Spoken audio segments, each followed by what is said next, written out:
Alors je vais faire une petite démo de ma sirène numérique. Ça fait un petit moment que j'y bosse dessus. Là j'ai trouvé une autre méthode pour générer du son. Je me rapproche plus d'une sirène électronique avec un VCO, un oscillateur commandant tension. J'ai essayé de reproduire ça de façon logicielle. Sinon, j'utilise trois moyens.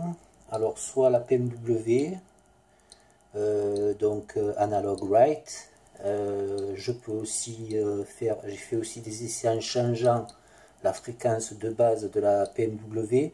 Bon, comme j'ai choisi la broche 6 d'une Uno, j'ai pas tellement le choix dans les fréquences audibles, donc il faudra que je teste avec une autre sortie, voir s'il y a plus de possibilités de fréquences de base de la PMW dans la gamme des fréquences audibles. J'ai testé avec l'instruction tone, tout simplement. Donc là aussi il y avait de quoi faire et j'ai pas fait le tour. Et ensuite en générant un signal carré. Et là, le dernier test que j'ai fait, donc, c'est je génère un signal carré d'une certaine fréquence, donc audible. Donc là, elle a deux tons. Elle n'est pas progressive, mais c'est faisable. Je l'ai fait déjà, mais avec une autre technique. Donc là, il y a deux fréquences de base. Alors j'ai essayé de retrouver les fréquences des véhicules comme la police, l'ambulance. Moi j'ai pas encore vraiment, c'est pas évident de se caler sur la bonne fréquence. J'ai pas encore vraiment trouvé les bonnes fréquences. Alors j'ai trouvé les bonnes fréquences sur internet, mais quand j'écoute sur YouTube les sirènes, ça correspond pas trop aux fréquences que j'ai trouvées, donc peut-être c'est le mauvais signe. C'est le mauvais site. Il y a aussi tout ce qui est sirène américaine, pas mal à reproduire. On pourrait rajouter des lumières, bien sûr. Et aussi une amélioration, ça serait que de faire un module plus petit avec une nano et de s'en servir comme sirène quand on fait par exemple une alarme comme celle-là ou comme celle-là. Voilà. C'est-à-dire que je pourrais brancher une sortie de ce microcontrôleur sur le module sirène. Je pourrais par le code pardon, je m'étrangle, c'est passé par le mauvais tuyau. Je pourrais par exemple par le code choisir le mode de sirène. Bon, je crois que j'en ai fait 43 et mettre en route et arrêter bien sûr la sirène comme une alarme normale. Là pour le moment en fait le code c'est que des tests pour faire pour générer des sons différents. J'expérimente, je teste des techniques, etc. Dans la dernière technique, je vais arrêter de causer. Voilà, c'est un double ton. Alors il y a un petit ampli, faudra que je trouve un autre ampli un peu plus efficace. Je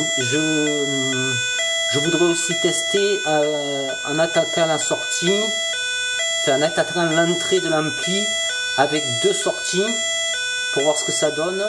Peut-être deux sorties couplées avec des portes logiques, couplées tout simplement avec deux diodes pour éviter les retours d'une sortie vers l'autre. Enfin, il y a encore pas mal de choses à faire. Donc ce son là en fait, voilà, c'est ce code là qui le donne. Donc en fait j'ai comment je pourrais dire, là je génère donc le signal carré avec donc une fréquence puis une autre. Le changement, donc là j'ai fait les calculs, donc en fait j'ai la première fréquence, donc c'est 505 Hz, l'autre c'est 676 Hz, et en fait toutes les 0,46 secondes je change, j'alterne ces deux fréquences. Voilà, un peu comme un VCO le fait en fait dans un système purement électronique.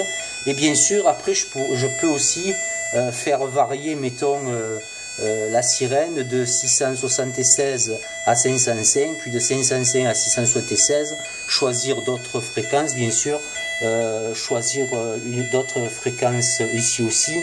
Enfin, il y a tout un tas de possibilités. On peut aussi, tiens, par exemple, changer le rapport cyclique du signal carré, voir ce que ça donne. Ça, je ne l'ai pas encore fait, mais je l'ai prévu ici, en fait. Pour le moment, j'ai pas testé. Donc voilà, grosso modo, je génère un signal carré. Alors, je le génère en me servant des registres des ports pour que ça aille plus vite.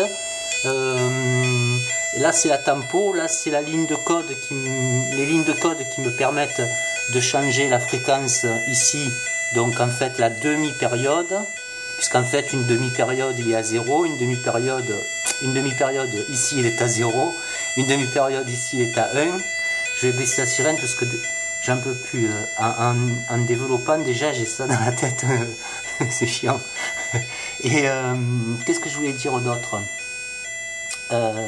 Oui, voilà, donc là, je choisis avec le sélecteur, bon, tout simplement, quand la temporisation du deuxième oscillateur modulant est terminé, en fait, je change, j'incrémente un sélecteur. Là, il n'y en a que deux, donc on pourrait mettre un booléen, mais j'ai prévu plusieurs tons, donc j'ai mis un entier, comme ça, je peux dire quand le sélecteur est à 1, quand le sélecteur est à 2, quand le sélecteur est à 3, et je peux sélectionner des fréquences pendant ce temps-là, en fait, donc qui correspond à, là, comme il est là, 0,46 secondes. En fait, il est ici, voilà, ça fait 460 000 microsecondes. Voilà, là, c'était d'autres calculs, en fait, ça n'a rien à voir. Ici aussi, c'était j'avais fait d'autres sommes, et là, j'ai pas fini d'exploiter ça. Ensuite, je vais faire donc, je vais...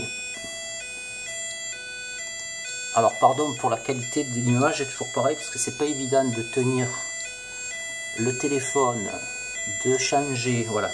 Je vais désactiver ce bout de code. J'ai bien fait, ouais, je crois. Je vais changer une petite variable au début. Voilà, ici, le mode sirène, je le mets à 0. Alors, j'ai mis un afficheur, mais c'est surtout pour le tester, en fait, pour un autre projet. Mais au moins, ça me donne le numéro du mode de sirène et ça m'aide à les tester, à développer, puis après, enfin voilà.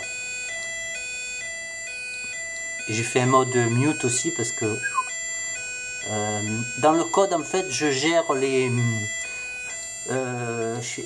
sur le schéma, on voit d'un côté les 3 boutons poussoirs avec les diodes. En fait, c'est un système d'interruption multiple. Voilà, c'est-à-dire comme ça. Comme on a 2 interruptions, là il y a 3 boutons, mais il peut y en avoir 4, 5, et en fait, chaque bouton en fait déclenche l'interruption, et dans la routine d'interruption, je viens tester quel bouton est appuyé, et du coup, je fais ce que j'ai à faire en fonction du bouton d'appuyer. Et donc, ce qui est bien, parce que s'il y a des tempos un peu longues, le programme réagit vite aux événements, quoi. Voilà. Enfin, ça, c'est toujours le problème. Donc voilà, je recompile. J'espère qu'il va pas me faire chier, parce que des fois, l'USB sur le COM13, il déconne. Ah, c'est bien aussi quand ça s'arrête. Voilà, là, je vais faire un peu... voilà. Là, c'est le programme complet qui tourne, sans l'exemple de tout à l'heure, parce que je ne l'ai pas encore intégré. Voilà, donc ça c'est le mode 0.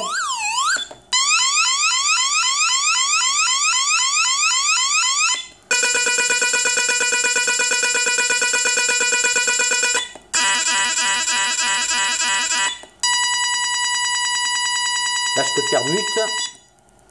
Voilà. Donc je reviens. Faut que je mette en mémoire le mode.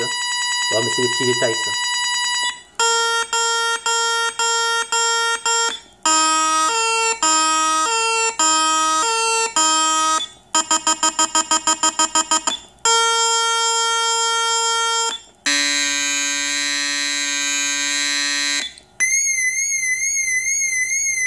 Ça là j'aime bien. Ça là aussi.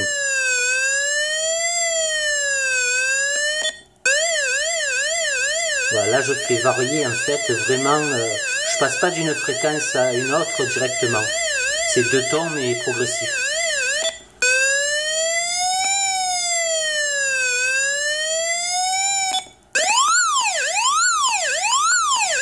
Il y a un petit craquement, on entend parfois. Bon, j'imagine que faudrait un peu mieux filtrer l'ampli BF. J'ai mis le schéma, il est tout simple. D'ailleurs, si quelqu'un peut me suggérer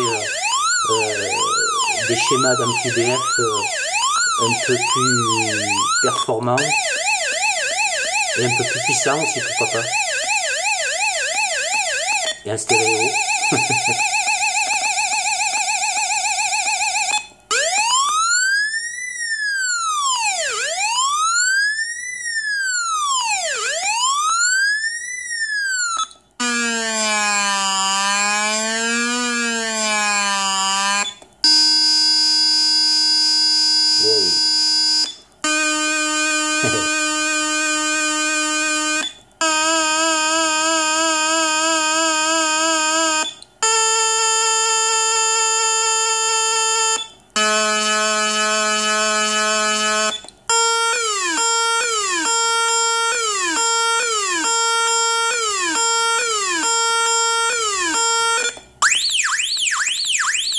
Celle-là elle est bien aussi, j'aime bien.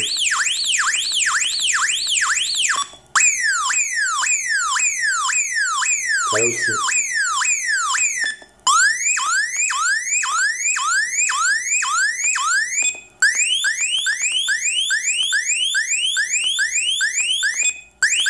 Et ça casse les oreilles, hein. Incroyable.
Celle-là avec un peu plus d'amplitude, elle serait pas mal. J'aime bien. C'est un bateau.